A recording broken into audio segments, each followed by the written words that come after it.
Welcome to our channel Money Muse. आज की इस वीडियो में आपका स्वागत है। आज हम बात करने वाले हैं ऐसी कंपनी की जिसकी कहानी में है बहुत सारा उतार चढ़ाव। सोचिए, एक ऐसी कंपनी जिसकी शुरुआत एक सपने से हुई और फिर वो सपना बना दुनिया की सुर्खियां। लेकिन इस कहानी में है ऐसे मोड़ जो आपको चौंका देंगे। तो चलिए शुरू करते हैं। एक ऐसा आदमी जो बिहार के एक छोटे शहर से निकलकर बना भारत के सबसे बड़े डिजिटल क्रांति का चेहरा। एक ऐसा स्टार्टअप जिसने देश भर में लोगों को कहा पेटीएम करो।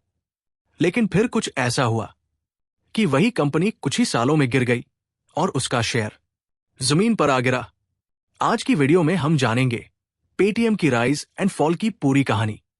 और यकीन मानिए, यह किसी फिल्म से कम नहीं है। साल 2000 बिहार के अलीगढ़ से आए एक लड़के विजय शेखर शर्मा ने दिल्ली कॉलेज ऑफ इंजीनियरिंग से पढ़ाई की। उनके पास पैसे नहीं थे, अंग्रेजी नहीं आती थी, लेकिन एक सपना था कुछ बड़ा करने का। उन्होंने एक छोटी सी वेबसाइट बनाई indecide.net और उसे 5 लाख रुपए में बेच दिया। फिर उन्होंने 2000 में एक कंपनी शुरू की 197 कम्युनिकेशंस, जो मोबाइल कंटेंट प्रोवाइड करती थी। और फिर आया साल 2000 जब मोबाइल क्रांति ने भारत में पैर जमाने शुरू किए थे। इसी साल विजय शेखर शर्मा ने लॉन्च किया पेटीएम, यानी पे थ्रू मोबाइल। शुरू में सिर्फ मोबाइल रिचार्ज और बिल पेमेंट्स होते थे, लेकिन फिर सब बदल गया।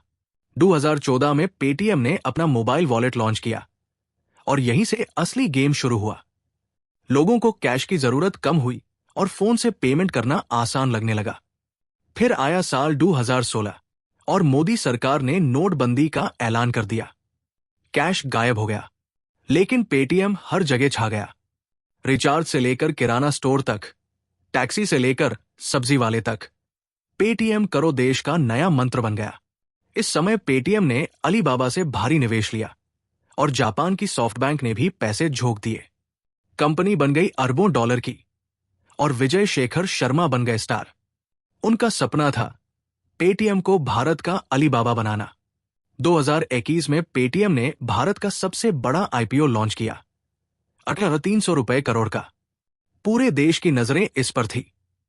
लेकिन यही वो पल था जहां से पेटीएम की गिरावट शुरू हुई।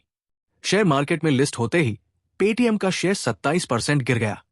लोगों को भरोसा नहीं हुआ, इतनी बड़ी कंपनी और इतना बड़ा झटका। दरअसल कंपनी अभी तक प्रॉफिट में नहीं थी, नुकसान बढ़ता जा रहा था, बिजनेस मॉडल में क्लैरिटी नहीं थी और इन्वेस्टर्स को डर लगने लगा। विजय शेखर शर्मा खुद इमोशन हो गए। बोले, जो सपना देखा था उस पर अब सवाल उठ रहे हैं। और यहीं से पेटीएम का डाउनफॉल तेज होने लगा। 2024 में आरबीआई ने पेटीएम पेमेंट्स बैंक पर रोक लगा दी। कारण केवाईसी और डेटा मैनेजमेंट में गड़बड़ियां। लाखों यूजर्स परेशान हुए और कंपनी की इमेज को बड़ा झटका लगा। कभी जिसका नाम भारत की डिजिटल पहचान था, आज वो कंपनी संघर्ष कर रही है सरवाइव करने के लिए। हालांकि पेटीएम ने कहा कि वो बाकी बिजनेस जैसे यूपीआई, क्यूआर, साउंड बॉक्स जारी रखेंगे, लेकिन वो चमक, वो क्रांति अब धुंधली हो चुकी है। पेटीएम की कहानी हमें बहुत कुछ सिखाती है कि सपने देखने वाले लोग ही बदलाव लाते हैं, लेकिन सिर्फ सपना ही काफी नहीं होता। सिस्टम, नियम और सस्टेनेबल बिजनेस मॉडल भी उतने ही जरूरी है।